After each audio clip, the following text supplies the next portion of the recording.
L'Ethernet, c'est quoi? Salut, je suis Thierry de l'informatique sans complexe. Bienvenue dans cette nouvelle vidéo de la série des composants d'un ordinateur. Cette semaine, nous allons reparler un peu de réseau avec l'Ethernet.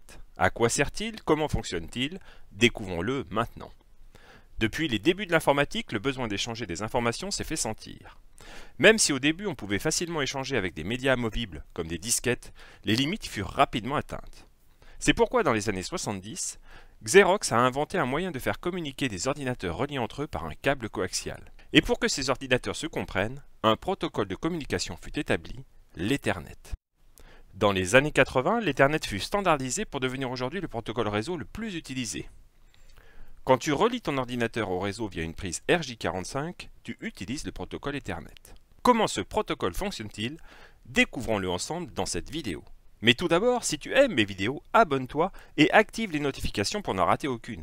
Et n'oublie pas de cliquer sur le pouce bleu pour m'encourager. À ses débuts, l'Ethernet fonctionnait avec un câble coaxial. Il n'était pas rare qu'un mauvais branchement ou pire, l'oubli d'un bouchon en fin de ligne, fasse que rien ne fonctionnait.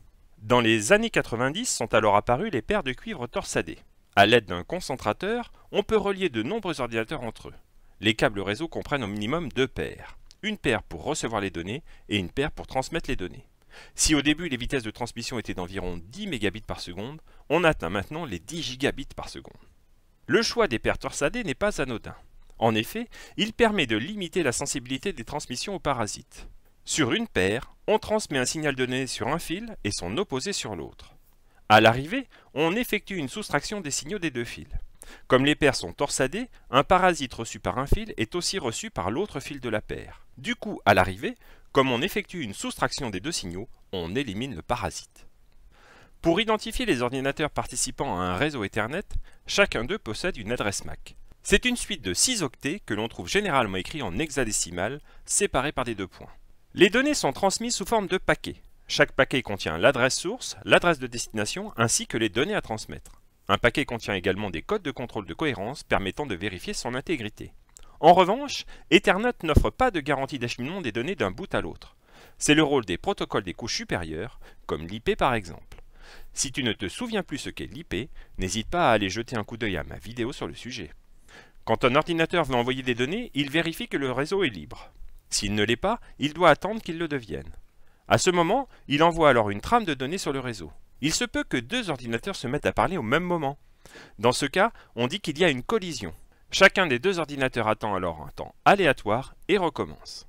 C'est un peu comme quand 2 personnes parlent. Si elles se mettent à parler en même temps, les 2 vont s'arrêter pour un certain temps. Il y a alors peu de chances que les 2 reprennent à parler en même temps. Pour relier entre eux les ordinateurs, on utilise un concentrateur ou un commutateur. Un concentrateur, ou hub en anglais, c'est un peu comme une multiprise électrique. Toutes les données qui arrivent sur un port sont répliquées sur les autres ports. Du coup, si 2 ordinateurs échangent beaucoup de données entre eux, tous les ordinateurs du réseau reçoivent ces données alors qu'ils n'en ont pas besoin. Cela génère beaucoup de trafic et aussi beaucoup de collisions pour rien.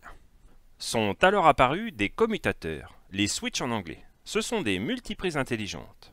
Grâce aux adresses MAC, elles repèrent quelles machines sont branchées sur chaque port. Quand 2 machines veulent dialoguer entre elles sur le réseau, le switch interconnecte leurs ports et uniquement leurs ports. Les machines connectées sur les autres ports du switch ne sont donc pas impactées par ce trafic. On évite donc du trafic inutile et surtout des collisions. Voilà, tu en sais un peu plus sur l'Ethernet. J'espère que tu as aimé cette vidéo. N'hésite pas à partager tes connaissances et à me faire tes retours dans les commentaires. Et à très vite pour une nouvelle vidéo sur une question informatique en moins de 3 minutes.